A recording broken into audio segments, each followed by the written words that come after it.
तो good evening friends. अभी chapter 26 G00 code function, जी code को विस्तार से विवरण। अभी एक एक जी कोड का हम डिटेल में विवरण समझेंगे। धीरे धीरे स्लोली स्लोली समझ में आएगा। इसको हम कोशिश करते हैं कि बहुत सिंपल मैंने कोशिश करी समझाने की। फिर भी अगर कोई क्वेश्चन हो तो नोट डाउन कर सकते हैं, मेरे को बाद में पूछ सकता है। हालांकि बहुत सारे लोगों को पता भी होगा, बट कुछ चीजें ऐसी होती हैं जो हिडन होती हैं या कुछ टर्म्स होती हैं जो हमें नहीं पता होता है। जी कोड का नॉर्मल सबको पता ही होता है, बट मैं अभी स्टार्ट करता हूँ एक एक करके आगे। G00 rapid movement, rapid positioning भी बोलते हैं इसको। रैपिड मूवमेंट के साथ रैपिड पोजिशनिंग बोलते हैं, क्योंकि ये क्या काम करता है आपका, ये पोजिशनिंग करने के टूल को एक जगह से दूसरी जगह पोजीशन करने के काम आता है। G00 ये कटिंग में काम नहीं आता है। तो इसकी डेफिनेशन क्या कहती है कि एक सीएनसी मशीन टूल हमेशा मटेरियल को काटने और चिप्स बनाने के लिए उपयोग नहीं होता है, क्योंकि सीएनसी मशीन एक खाली मेटल को काटने के लिए नहीं बनाई है। जब कटिंग टूल एक पार्ट प्रोग्राम में सक्रिय होता है तो यह कई गतियों से गुजरता है। कुछ प्रोडक्टिव होती है, कुछ नॉन प्रोडक्टिविटी प्रोडक्टिव पोजीशन होते हैं। मतलब प्रोडक्टिव तो मतलब जिस में कटिंग कर रहा है उस दौरान तो हमारा पार्ट कट रहा है, इसलिए प्रोडक्टिव हो गया। नॉन प्रोडक्टिव वो हो गया जो पोजीशन, जो एयर कट बोलते हैं जिसको, कि हवा में मशीन मूवमेंट कर रही है। तो ये जो हवा में मूवमेंट होती है ये G0 के द्वारा की जाती है, जो नॉन प्रोडक्टिव पोजीशन के लिए उपयोग होता है। पोजिशनिंग मोशन आवश्यक है, क्यों?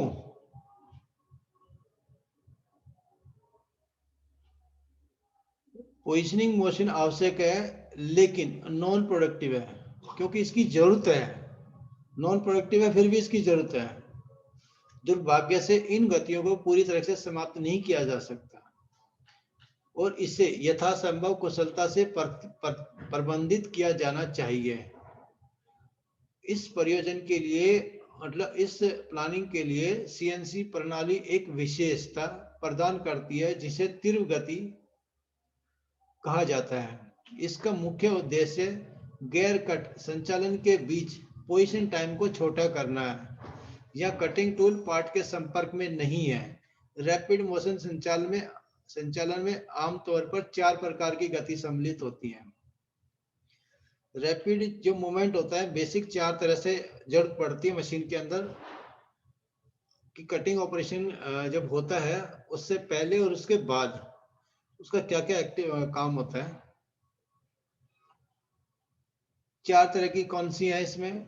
टूल चेंज की पोजीशन से पार्ट की ओर टूल को मूव करना, वो एयर कट टाइम है, नॉन प्रोडक्टिव। पार्ट की ओर से टूल चेंज की पोजीशन की तरफ, मतलब एक टूल चेंज से पार्ट की तरफ और एक पार्ट से टूल चेंज की तरफ। एक टूल को आना और एक टूल को जाना, दोनों ये एक्टिविटी होती हैं, क्योंकि टूल जब चेंज होता है उसकी एक जगह है, एक पोजीशन है, वहां पे जाके पेज टूल अपनी चेंज करता है एटीसी के द्वारा स्पिंडल से दूसरा चेंज कन्वर्ट करने के लिए। और टूल जब स्पिंडल जॉब के पास आएगा तो कुछ समय लगता है वहां से आने के लिए। वो जो मूवमेंट होती है वो G0 के द्वारा होती है। बाधाओं को दूर करने के लिए प्रेरणा। बाधाओं को मतलब जो हमारी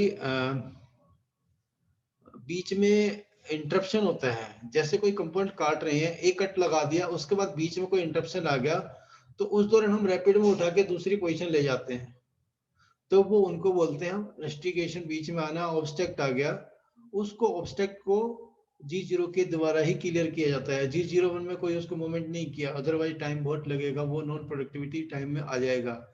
जब टूल कंपोनेंट के बीच में टूल और कंपोनेंट आपस में टच नहीं हो रहा है तो उस दौरान उसको जो गैप है उसको टूल और जॉब के बीच में अगर कोई हवा में टूल चल रहा है तो उसको फीड की बजाय रैपिड में मूव किया जाता है, तो वो हो जाता है ऑब्स्ट्रैक्ट। पार्ट पर विभिन्न पोजीशन के बीच में मोशन। क्या होता है कि एक कंपोनेंट के अंदर होल इधर करना लेफ्ट में, एक कॉर्नर होल करना राइट में, या एक मिलिंग करके जब वापस गए तो वापस आने के लिए आपको वापस आना पड़ेगा ना। फीड में तो वापस नहीं आएंगे, तो वो जो पोजीशन होती है उसमें भी टाइम लगता है। तो 4 तरह की मूवमेंट होगी बेसिक ये। Rapid motion type, rapid travel motion. अभी मोशन का इसका स्पीड क्या रहता है? रैपिड ट्रेवर्स मोशन, जिसे कभी कभी पोजिशनिंग मोशन भी कहा जाता है, मशीन की तीव्र दर से कटिंग टूल को एक स्थिति से दूसरी स्थिति में ले जाने की एक विधि है। अधिकतम तेजी की दर से सीएनसी मशीन निर्माता द्वारा निर्धारित की जाती है और मशीन यात्रा सीमाओं के भीतर होती है, मतलब ट्रेवल की जो लिमिट है उसके अंदर होती है, और ये मशीन मैन्युफैक्चरर द्वारा डिफाइन की गई होती है कितने स्पीड से चलना है। कई बड़ी सीएनसी मशीनों के लिए सामान्य तीव्र रैपिड दर जो है 25,000 मिलीमीटर पर मिनट होती है, और मीडियम और छोटी मशीनों के अंदर ये अधिक हो सकती है। विशेष रूप से छोटी मशीनों के लिए 75,000 मिलीमीटर पर मिनट या इससे अधिक तक की तीव्र गति प्रदान करती हैं। मशीन निर्माता प्रत्येक मशीन एक्सिस के लिए तेजी से गति की दर निर्धारित करता है, सभी एक्सिस के लिए, बट गति दर प्रत्येक एक्सिस के लिए समान हो सकती है या अलग हो सकती है। ये अलग रैपिड दर आमतौर पर जेड एक्सिस को सौंपा जाता है, जबकि एक्स और वाई एक्सिस की गति समान होती है।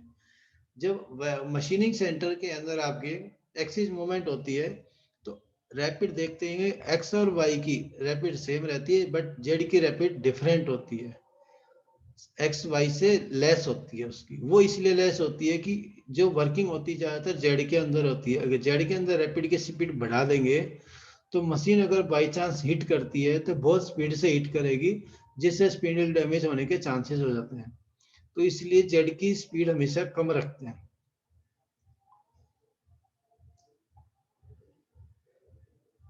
रैपिड मोशन को सिंगल एक्सिस मोशन के रूप में, रैपिड जब मोशन होता है तो सिंगल एक्सिस मोशन के रूप में या एक साथ दो या अधिक एक्सिस के साथ एक समय में एक साथ मोशन के रूप में निष्पादित किया जा सकता है, एग्जीक्यूट किया जा सकता है।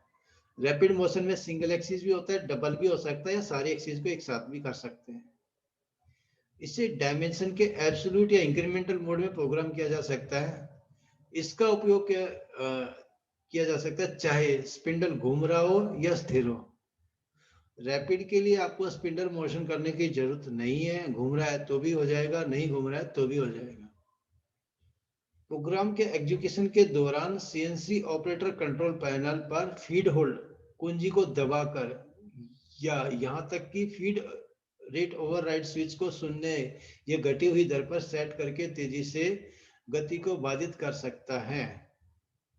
मतलब फीड होल्ड से रैपिड रुक जाता है आपका, फीड ओवरराइड को अगर जीरो कर देंगे तो भी जीरो हो जाएगा, या उसके घट जाएगी, कम करके भी हो सकता है। आमतौर पर सेटअप के दौरान ड्राई रन फंक्शन द्वारा एक अन्य प्रकार की तीव्र दर पर नियंत्रण प्राप्त किया जा सकता है। जैसे क्या होता है कि आप डिफाइन कर सकते हो कि जब ड्राई रन करते हैं मशीन पे, ड्राई रन एक जस्ट एक प्रोग्राम को प्रूव करने का एक मेथड है, जिसको प्रोग्राम को कंपोनेंट पे न चला के उसको हवा में चलाया जाता है, जिससे प्रोग्राम में जितनी एरर है, अगर कोई एरर है या कोई मोशन में कोई चेक करना है तो वो चेक किया जा सकता है, इसलिए उसको ड्राई रन बोलते हैं। तो ड्राई रन के अंदर आपकी जो ट्रेवल है उसको अलग डिफाइन कर सकते हो कि हमें कितनी रैपिड से ड्राई रन में मूव करना है।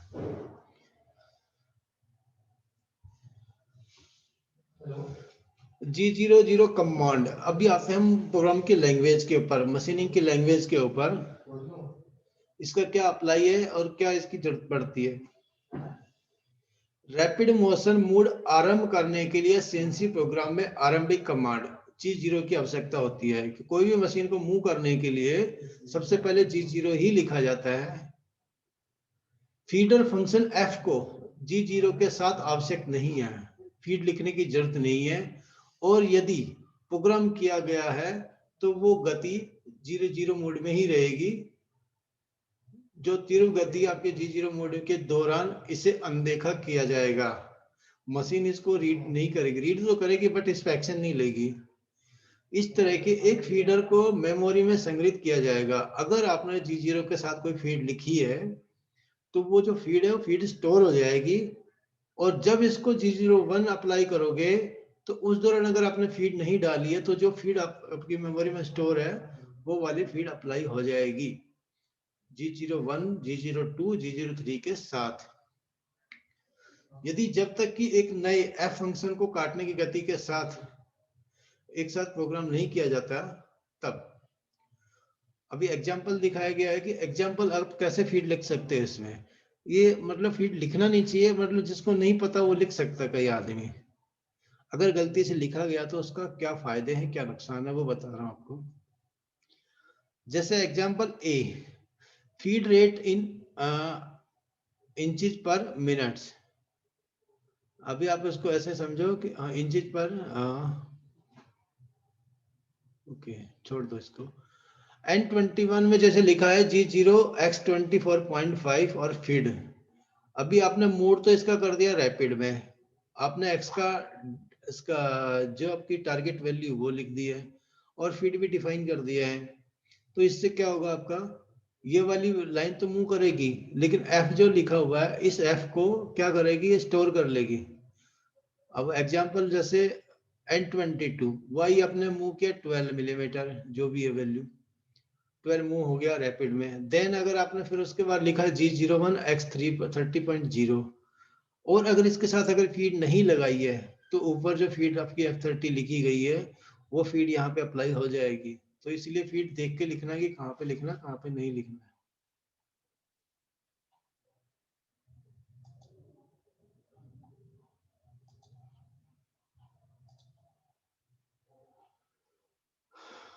ब्लॉक N20 में केवल रैपिड मोशन को एग्जीक्यूशन किया जाएगा। इस ब्लॉक में 30 पर मिनट्स की फीड रेट को अनदेखा किया जाएगा, लेकिन बाद में उपयोग किए गए उपयोग के लिए स्टोर किया जाएगा।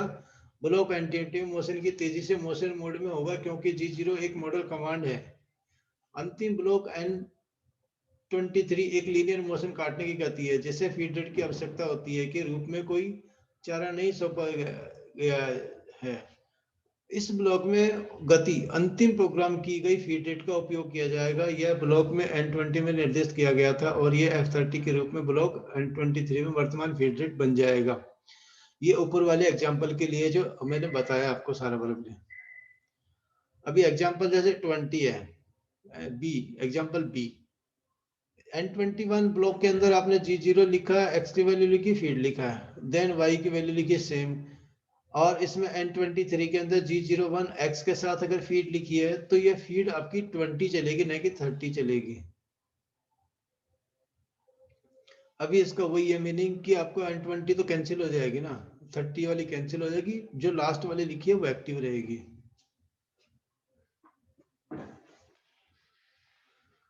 ब्लॉक N20 में कमांड G0 मॉडल बन जाता है, जिसका अर्थ है कि यह जब तक प्रभाव में रहता है जब तक कि इसे उसी समूह के किसी अन्य कमांड द्वारा रद्द नहीं किया जाता। ब्लॉक बी में, उदाहरण बी में ब्लॉक N23 में G0 को तीव्र गति से कमांड करता है और रैपिड मोड को लीनियर मोड में बदलता है। इसके अलावा फीड रेट को फिर से शुरू किया गया है और ब्लॉक N23 से शुरू होकर 20 पर मिनट पर होगा। वास्तव में N20 में फीड रेट F30 का उपयोग प्रोग्राम में कभी नहीं किया गया है। यह हानिकारक है लेकिन अनावश्यक है और इसे हटा दिया जाना चाहिए। इस तरह के लिखा नहीं रहना चाहिए, गलती से लिखा हुआ था। गलती से मतलब ये एग्जाम्पल करके दिखाया गया कि अगर ऐसा लिखते हो तो इसका क्या मीनिंग है।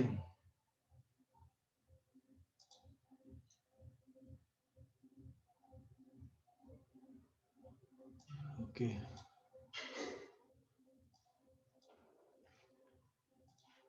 रैपिड ट्रेवल्स गति को वर्तमान इकाइयों में दूरी 1 मिनट मिलीमीटर पर मिनट या मिनट में मापा जाता है। अधिकतम दर हमेशा मशीन निर्माता द्वारा निर्धारित की जाती है। नियंत्रण प्रणाली का कंट्रोल सिस्टम या प्रोग्राम द्वारा कभी नहीं है। रैपिड जो होता है इसको हम सेट नहीं कर सकते, रैपिड बाय डिफॉल्ट मैन्युफैक्चर से सेट होके आता है। हाँ, इसको हम जो मशीन बिल्डर है उसके द्वारा एडजस्ट कर सकते हैं, मैक्सिमम से कम कर सकते हैं बट बढ़ा नहीं सकते इसको।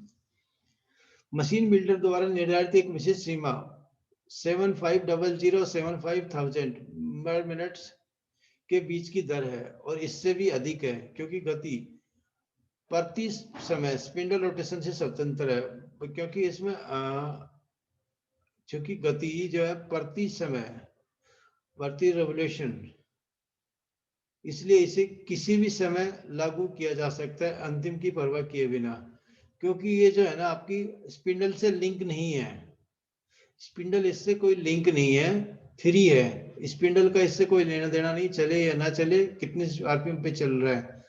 अगर मैं उसकी बात करूं आपका, जब आपको फीड चलानी होती है उस दौरान स्पिंडल का रिलेशन लिया जाता है, बट रैपिड के अंदर रिलेशन नहीं लिया जाता है।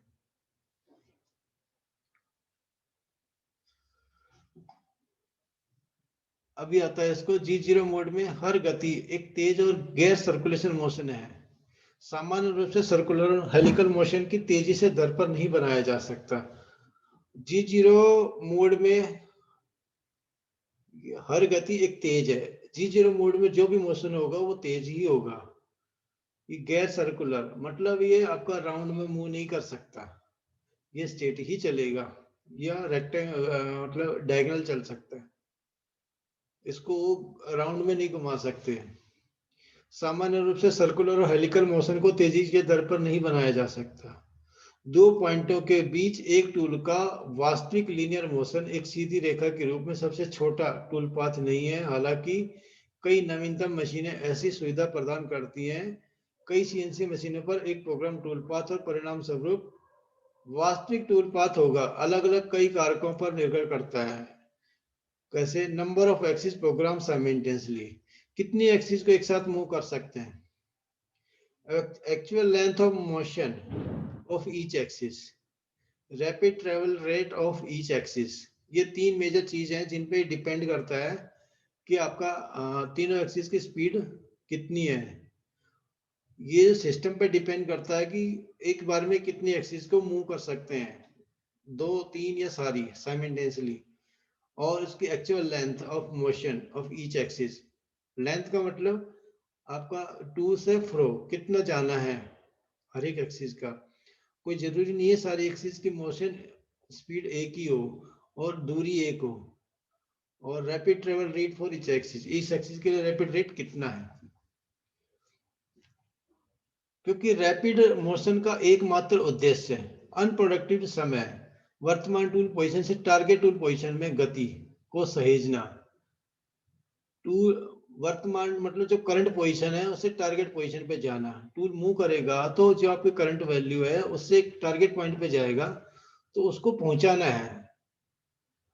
टूल पाथ समय मशीनीकृत पार्ट्स के आकार के लिए अप्रेंटिसिंग है, हमेशा सुरक्षा के कारणों के लिए वास्तविक तीव्र टूल पाथ गति के बारे में पता होना चाहिए, खासकर जब दो या अधिक एक्सिस को एक ही समय में प्रोग्राम किया जाता है। टूल पाथ मोशन के रास्ते में कोई भी भौतिक बाधाएं नहीं होनी चाहिए, कोई भी ऑब्स्टेक्ट नहीं आना चाहिए। जैसे आपने मोशन किया रैपिड के अंदर, पता लगा फिक्चर का कोई बोल्ट आ गया, नट आ गया, कुछ भी आ गया, या कोई बीच में पिलर खड़ा है, तो वो चीज पहले पता होना चाहिए रैपिड मूव करने से पहले, खासकर दो एक्सिस जब मूव करते हैं, तीन एक्सिस एक साथ करते हैं उस दौरान। यदि टूल पाथ के किसी भी दो बिंदुओं के बीच कोई बाधा है तो इस तरह की बाधा स्वचालित रूप से एक बहुत ही सरल कारण के लिए नियंत्रण से दूर नहीं होगी। नियंत्रण के पास किसी भी बाधा का पता लगाने का कोई तरीका नहीं है, क्योंकि सिस्टम इसको नहीं चेक करेगा, ये मैनुअल ही चेक करना पड़ेगा। कंट्रोल इसको नहीं समझेगा, सीएनसी कंट्रोल को नहीं पता कि मोशन आपने क्या दिया है और कौन सा वे दिया है। ये सुनिश्चित करने के लिए प्रोग्रामर की जिम्मेवारी है कि कोई भी टूल मोशन, रैपिड मोशन शामिल, उसके रास्ते में किसी भी बाधा के बिना होना चाहिए। Some typical example for physical obstacle that can be interference with the tool motion are machining centre के लिए, जैसे क्लैंप, वाइज, फिक्चर, रोटरी और indexing table, machine table, parts itself etcetera. इस तरह के अगर कोई बीच में है तो बहुत सावधानी से मोशन करना है उसका मूवमेंट। जैसे लेथ के लिए tail stock, quill, body, chuck, steady rest, live centre, face plate, fixture, others tool parts etcetera. इस तरह की चीजें हमें देखनी पड़ेंगी कि ये बीच में आ रही है कि नहीं आ रही।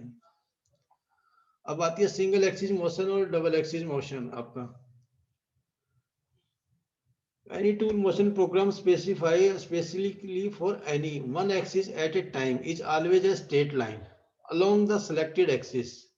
In other words, each rapid motion that is parallel to one of the available axes must be programmed in a separate block. The resulting motion is always equivalent to the shorter distance between the start and end point of this motion.